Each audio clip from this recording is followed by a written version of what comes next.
Good morning, students. Welcome to Pole Science class. Today we are going to discuss very important topic. What does hegemony mean? Of chapter third, U.S. hegemony in world politics. So, first of all, let me tell you something about hegemony. And we have already discussed about the meaning of hegemony. Hegemony means क्या होता है? Dominance, power. As you know, everybody every individual wants to gain and retain power, and groups too want to gain and retain powers. Means everybody is in the race to be number one, and the countries and groups of countries are engaged in constantly trying to gain and retain powers. ऐसे जो देश हैं वो भी इसी दौड़ में लगे हुए हैं कि उन्हें कैसे तरीके से वो शक्तिशाली बन जाए. So this power is in the form, ये जो पावर है ये शक्तिशाली बनना चाहता है किस फॉर्म में? In the form of military dominance. एक मिलिट्री रूप, एक सैन्य शक्ति स्ट्रॉन्ग हो उनकी. इकोनॉमिकली पावर, आर्थिक रूप से मजबूत होनी चाहिए वह देश. और पॉलिटिकल, राजनीतिक रूप से. And cultural superiority.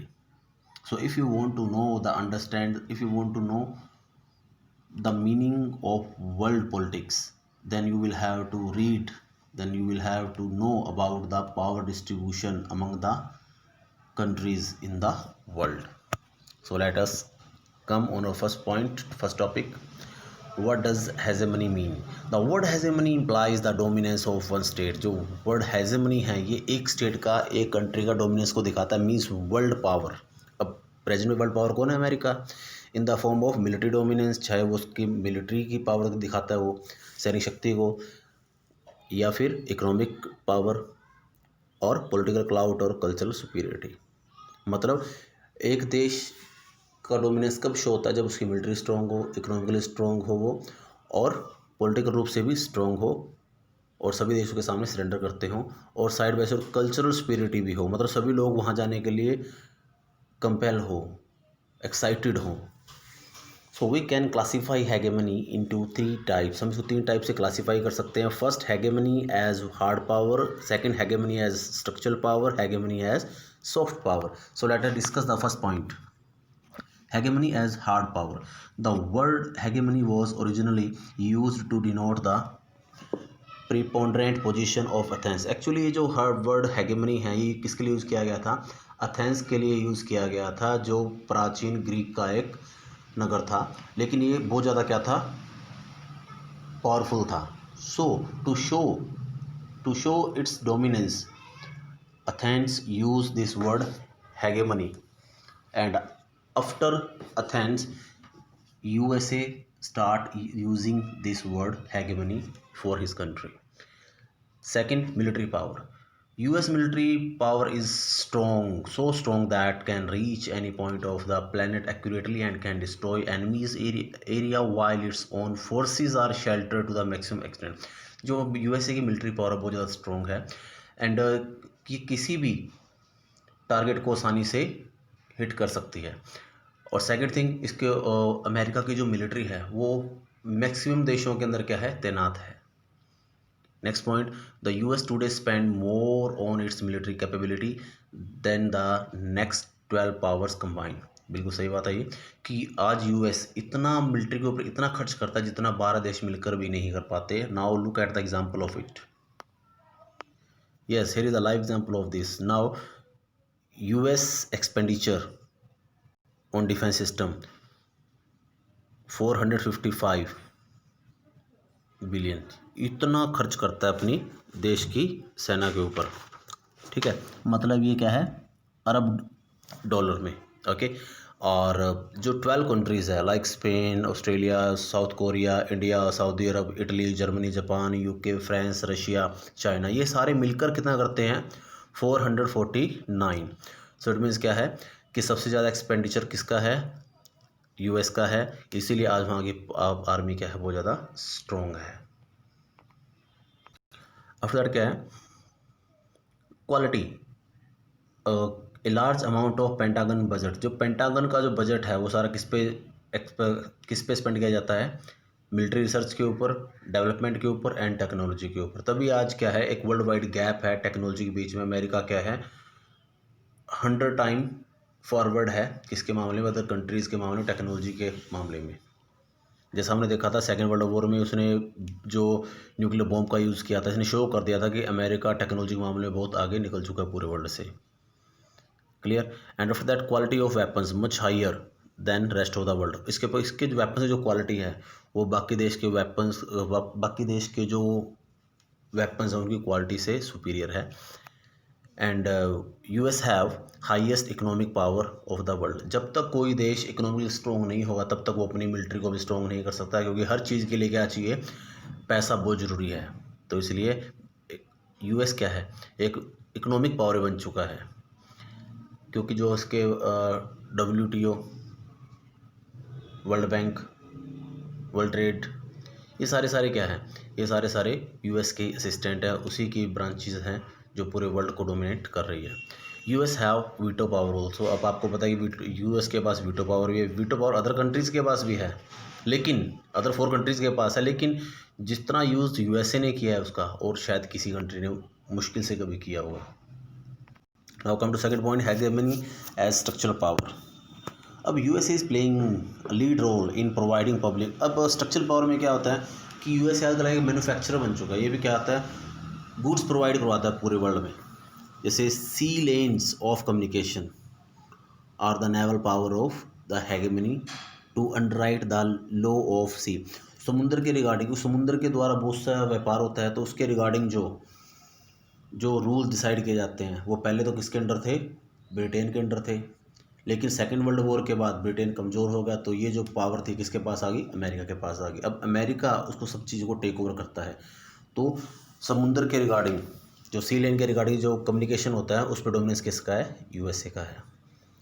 And law for the sea and to ensure the freedom of navigational international water. These sea routes are commonly used by merchant ship. क्योंकि ये जो तक क्या कॉमनली यूज़ किए जाते हैं सभी देशों के द्वारा, लेकिन उसके ऊपर जो आने जाने का जो सिस्टम है, जो रूल रेगुलेशन है, वो अमेरिका के अंडर है। सेकंड, और नेविगेशन जो सिस्टम होता है, internet is the direct outcome of US military research project that began in 1950। अब इंटरनेट का आविष्कार किसने किया था, ये भी अमेरिका की देन है। 1950 में ऐसा हुआ था, ये उसी का रिजल्ट था जो उन्होंने प्रोजेक्ट तैयार किया था। लेकिन even today internet relies on a global network of satellite. आज भी क्या है, मैक्सिमम जो अमेरिका के ही सैटेलाइट आसमान में सेटअप किए गए हैं जिससे हम इंटरनेट का यूज़ कर रहे हैं। लेकिन 1999 में क्या हुआ, जब कारगिल का वॉर चल रहा था तब नेविगेशन के लिए क्या किया था, जब उस दौरान क्या था, अमेरिका ने कभी इंडिया को तो सपोर्ट किया नहीं था, पहले हमेशा पाकिस्तान को सपोर्ट करता रहा अमेरिका। तो यूएसए गवर्नमेंट ने क्या कहा, डिनाइड, यहाँ पे लिखा होता है एक्चुअली डिनाइड, मना कर दिया था जीपीएस एक्सेस के लिए टू इंडियन मिलिट्री। उस टाइम उन्होंने क्या जीपीएस सिस्टम को बंद कर दिया था, जिससे इंडियन आर्मी को बहुत डिफिकल्टी फेस करनी पड़ती कारगिल के दौरान। So India faced hardship. As a result का परिणाम क्या हुआ, इंडिया पे एक्चुअली पहले किस पे डिपेंड था, अमेरिका पे ही डिपेंड था, किसके लिए, जीपीएस के लिए। लेकिन इंडिया ने बाद में इस चीज़ एक सबक सीखा, लेसन लिया कि हमें किसी पे डिपेंड नहीं होना चाहिए लाइक पैरासाइट। सो उन्होंने क्या कर दिया, अपना एक खुद जीपीएस सिस्टम डेवलप किया with an operational name NavIC के नाम से। And its 7 satellites are in the orbit. अब भारत अपने 7 सैटेलाइट सेटअप कर दिए हैं और few other would be joining. अब कुछ और जल्दी से और ज्वाइनिंग करने वाले हैं, और भी सेटअप कर रही है भारत ने। Next, the US share of the world economy remain an enormous 28%, and US also account for 15 of world trade. अब now you can take the live example of it also. अब ये है जो ग्रॉस डोमेस्टिक प्रोडक्ट है, इसमें क्या है, USA कितने शेयर है, 28%, जो सबसे हाईएस्ट है। एंड ग्रॉस डोमेस्टिक प्रोडक्ट 2005 के अकॉर्डिंग क्या था, 20% था। अब क्या 28% हो चुका है। इट मीन्स क्या, डे बाय डे अमेरिका क्या स्ट्रॉन्ग होता जा रहा है economically point of view. And also account for 15%। World trade centre में इसका कितना परसेंट शेयर है, अकेले यूएसए का 15% शेयर है। Next point, USA have started the academic degree code the masters in business administration, मतलब एमबीए की डिग्री स्टार्ट की। एक्चुअली उन्होंने क्या किया, इसको भी यूटिलाइज़ किया, एक कोर्स को इस इनिशिएट किया जिससे क्योंकि अमेरिका हमेशा बिजनेस से बिलीव करता है, चाहे वो वॉर की स्थिति में तब भी वो उस वॉर को भी एज ए बिजनेस ही लेता है। तो उन्होंने बिजनेस स्कूल सेटअप किया था। The first business school in the world, the Wharton school at the university of Pennsylvania was established in 1881। The first MBA course was initiated around 1900, 1900 के आसपास start किया था। और MBA का जो फर्स्ट कोर्स था जो आउट USA से बाहर स्टार्ट किया गया था वो 1950 में किया गया था। Now come to the last topic, hegemony as soft power. अब क्या है, ये नहीं कि सिर्फ अमेरिका ने सिर्फ मिलिट्री पावर से या इकोनॉमिकल पावर सभी को दबा रखा है, बल्कि वहाँ की जो सॉफ्ट पावर को ऐड करते हैं, मतलब कि वहाँ का जो कल्चर है लोगों में उसके ऊपर से क्या एक्साइटमेंट है। ओके, तो US hegemony was present not only on the military and economical front, न केवल मिलिट्री और इकोनॉमिकल डोमिनेंस है बल्कि क्या, but also on the ideological front, बल्कि आदर्श के रूप में भी ये क्या है सेटअप है। क्योंकि यू नो वेरी वेल कि America was also slave under Britain. ये पहले क्या था, ब्रिटेन के अंडर ही था, गुलाम था, पहले रह चुका है, लेकिन बाद में इसने आज़ादी वहाँ से ली थी। After that he became the father of Britain, बाद में ब्रिटेन का भी ये फादर बन गया था। क्लियर। वो कहते हैं ना कि जो भी शिष्य होते हैं वो अपने गुरु से एक कदम आगे पहुँच जाते हैं। Okay, so US portrayed its society and culture as the best in the world. USA ने अपना जो कल्चर है इस तरीके से प्रेजेंट किया पूरे वर्ल्ड के सामने कि सभी लोगों में क्या है, एक एक्साइटमेंट है USA जाने की, USA का जो लिविंग स्टाइल उसको अडॉप्ट करने की।